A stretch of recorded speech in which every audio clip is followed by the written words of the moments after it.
His name is Andy. It's Andy Herman. We're talking some football. The Packers are 4-0. It's Andy Herman. How you doing, Andy? I'm doing great. Are we going to start right off with the draft industrial complex today? Or is that... No. I think Corey laid waste enough on his Twitter feed. I'm looking forward to transplant. Victory Tuesday. Oh, yeah, transplant's going to be a good time, let me tell you.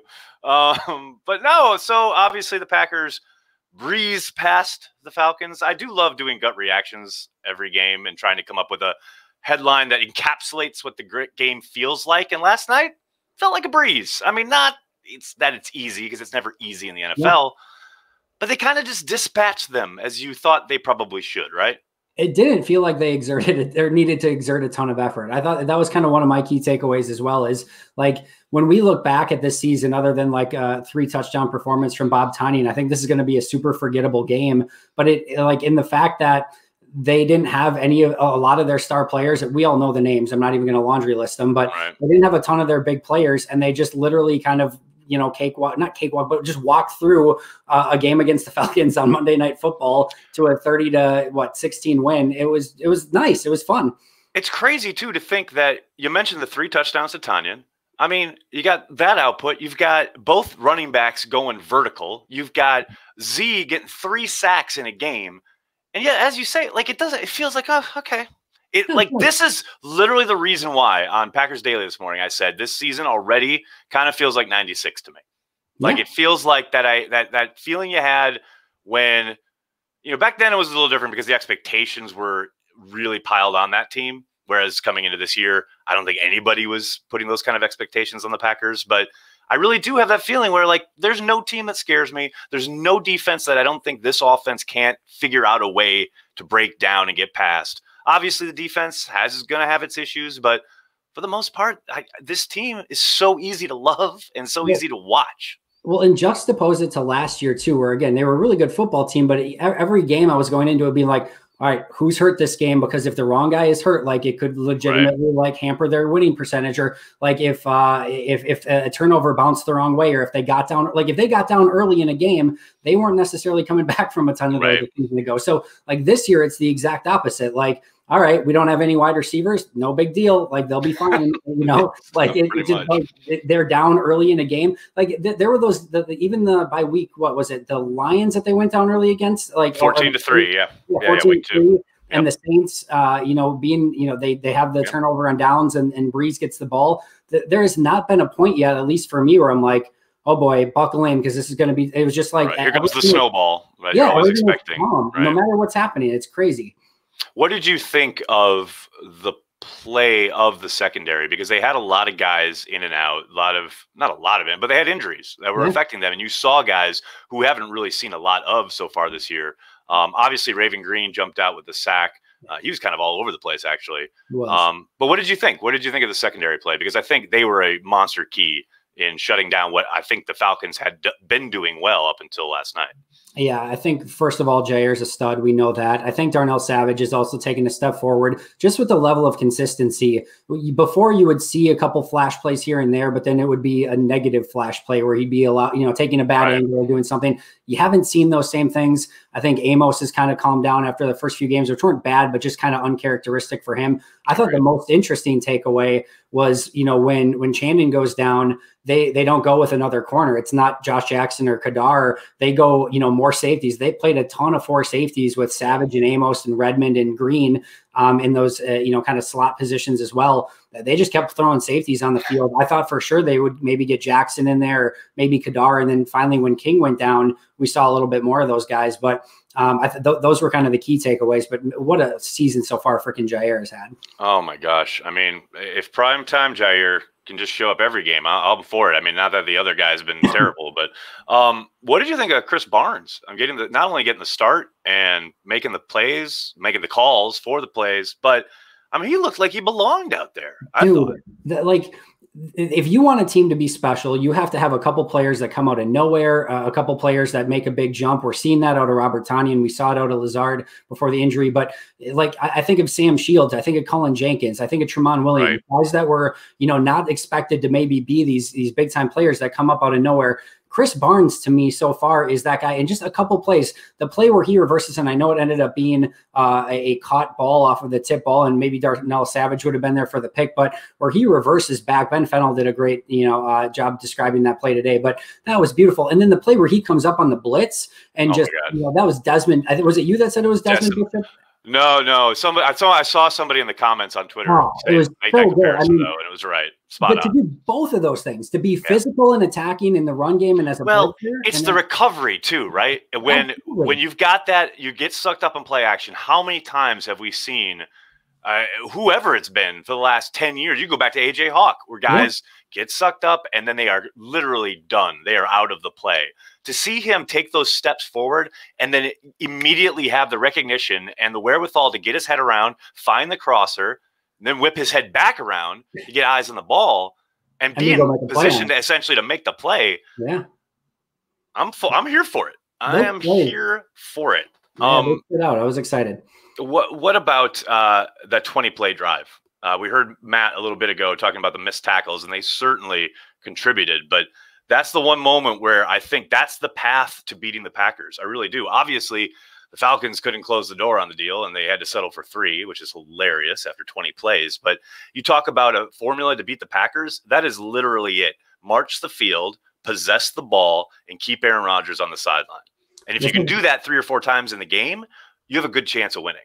So this is really fun because I actually got in some Twitter arguments last night about this as well. Oh dear! So you Twitter beefing? That's Corey. Let Corey and I handle the Twitter beefing. You're right. You're Andy Herman, man. You don't go on Twitter beefs. Come on. No, I know. But so I believe that this is their philosophy. This is it's simplified into a bend but don't break. But ultimately, you're trying to not allow big plays. You're trying to basically say, you know what? In order to score on us, you're going to have to put an 18 or 19 play drive together, and you're not going to be able to screw anything up. We think that during the course of that, you're going to have a holding penalty. Z's going to get a sack. We're going to pick a ball off. It's the old Tony Dungy philosophy. I mean, that was the whole predicating of Tampa 2. I mean, the idea of you have to drive it, you have to go 15, even to say 20 plays without making a mistake, and most teams won't be able to do that. Exactly. And I think if you look at it, especially in this game, it played out that way. And the other drives, a lot of those did end up in sacks, or they did get a few 3-and-outs. They're getting 3-and-outs. I think when you look at it from a macro level, I think when you play a game like that, overall, it's the right philosophy. Now, ideally, do you want to allow a team to go 95 yards and, chew up literally over a sixth of the entire game on one drive? No, you don't want to have them do that. But I think, I honestly think, and I tweeted, I thought that was a win for the defense. And Matt LaFleur kind of said something similar today in his press conference when they held to 3 points. If you're going to have to go, 20 plays, 95 yards, and you get 3 out of it, and then Green Bay goes down and scores, and was it 14-3, I think, or maybe that was the one Crosby missed the extra point. But I think, it was 13-3. 13-3. I mean, that to me is a game changer. And again, it's not ideal. You don't want Rodgers and the offense to be off the field that long. But when you do that for a whole entire season and make offenses grind, overall, I kind of think that's good defense. Let's switch it over to the offensive side of the ball, because this is bugaboo, and I have several, as anybody who follows me on Twitter knows. But can we stop? Can we what? How many games in are we going to have to get until people stop freaking out when Aaron Jones isn't in during the first half of football games? Because it happens almost every week where Jamal Williams goes on this extended, kind of drive or 2 or what have you, or they're flipping between the 2 guys. But there's always an extended sequence where Aaron Jones is on the sideline and my Twitter feed just blows up. And why isn't Aaron Jones in? Is Aaron Jones hurt? And then lo and behold, the fourth quarter comes along and there's fresh-legged Aaron Jones. People, this is their plan. This is basically load management at the running back position. I just wish more people understood this. I have a secret for you, Aaron. I don't know if you know this. What? Don't ever tweet and don't ever look at Twitter? No, those are the people that have Aaron Jones in fantasy football. Fair point, sir. Fair point. So that I think that's a piece of that. And I think some people are legitimately wondering because, in every single game, you do have players go out. And there was a point in the game where Chandon Sullivan's on the sideline with his helmet and you're not sure if he's going to go back in. So I do think people do get legitimate concern of, all right, is he actually okay? Because he's such an important piece to this team and what they're able to do with him. So I understand that. I do think a lot of it is the fantasy football people. But no, this is the right way to use Aaron Jones. I think this is exactly what you want to do. I know, again, the fantasy people may not like it, but you have 3 really good backs, and you can tell every single week Matt LaFleur regrets not being able to get AJ Dillon on the field more often. But there's only so many, carries to go around. The AJ Dillon stuff. I know. So they're doing a great job of managing both of those guys, and they're both coming up aces. I didn't get in a third question. Sometimes I get a third question with Matt. Today I only got 2, but my third question was literally going to be, so you had Aaron Jones fail on 4th and 1. You've had Jamal Williams fail on 4th and goal. Now is it AJ Dillon's turn on a 4th and short? Let that kid plow through some people, man. It would be great. You want to use people with their strengths, and you would think that would be a strength. I would tend to think, and look, I understand, like Aaron Rodgers talked about last week, how he's not quite there yet as far as digesting the offense and playing loose and free and not having to think about things. And I totally get that. But there ain't a whole lot to think about on the 4th and 1 wham call. They're like, okay, kid, we need this yard. Go get it. I don't know. I know how coaches think, and I don't necessarily always agree with it, but just going through their mind is, I've got 2 running backs I can rely on, and I have a rookie, and he could fumble a ball at the goal line or whatever. Let's or just miss an adjustment or whatever. Exactly. Yeah. So I'm going to go with the 2 guys that I'm comfortable with, because we've put all this time, effort, and energy into this game, and I'm not going to put it in the hands of a rookie if I don't need to. I get it. I don't necessarily agree with it, but I know how they think. Yeah, I couldn't agree more. Let's look ahead to this showdown with Tampa. Obviously, they have a week to rest, get guys back. Hopefully, we see both Davante Adams and Kenny Clark back on the field down in Tampa. What do you make of this Tampa team? Because, you look at Tom Brady, throws 5 touchdowns. Everyone's going crazy. But he also throws another pick 6. He's certainly not the Tom Brady that was winning MVPs and Super Bowls in New England, but he's certainly able to pull the trigger in Arians' offense, and they've got the weapons. Do you think this is one of those games where, the Packers just got to score early and often, or do you think they'll try and ball control it to keep, it sounds crazy, but to keep the ball out of Brady's hands and let Rodgers kind of just not necessarily run up and down the field, but control the ball game? I think they're going to let their offense cook. I think they feel like they can put up points with anyone in the league. There you go. That seems to be LaFleur's mentality, and whether it's going for it on 4th down, coming out aggressive, which I love, by the way. For sure, I love it. I love it. I don't always love the calls, but I love going for it. I wrote the exact same thing for Pack Report. I love the philosophy. Don't necessarily love the calls, but keep the philosophy the way it is. And, the Bucs have been, their offensive line, Tristan Wirfs was just a phenomenal draft pick. Ali Marpet's playing great. Marpet's my favorite. Yeah, he's great. So damn good. So their offensive line's playing great. They have the receivers. OJ Howard, I think, is going to be a very big loss for them with the, losing him to the season. Gronk hasn't exactly been the same. But again, I think Green Bay is going to feel confident that they're going to be able to stop Tampa Bay a couple times. And I think that they're going to feel confident that their offense can do a lot of the same things that they've been doing for 4 weeks so far. So it should just be a ton of fun. And already, we're not to the most fraudulent team standpoint, but I'm already hearing, well, you know what? The Packers haven't played anybody, right? The Lions haven't beat anybody. The Saints haven't beat anybody. The Vikings are 1-3. The Falcons haven't won a game yet. So all of the games are meaningless. And, but now this will be Tampa, and probably something will happen where a player will get hurt. And now all that. And then it'll be, they beat him without that guy and blah, blah, blah. Yeah. It'll be nice that we get to see the Buccaneers on Thursday night against the Bears. That I think will be a good matchup, if only because you got to think that obviously the Bears are coming off their first loss. They got, I think a pretty damn good defense still. Yeah. It's not what it was, but it's still pretty damn good. So it'll be interesting to see how they try to slow Brady and company down. And maybe there's stuff there that, Mike Pettin can take a look and go, hey, I kind of like that.